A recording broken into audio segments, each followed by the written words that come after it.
Saan kayo nakakita ng gano'n na eleksyon? Nung, kampanya, nung kampanya,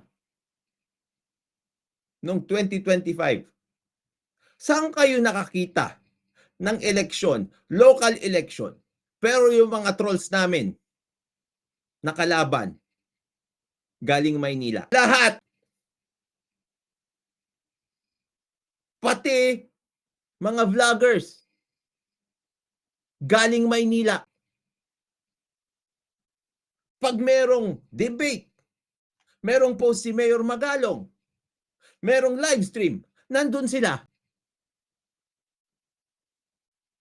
Saan kayo nakakita ng gano'n na eleksyon?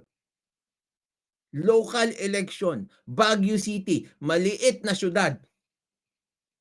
Pero ang kalaban, national. Saan kayo nakakita ng gano'n?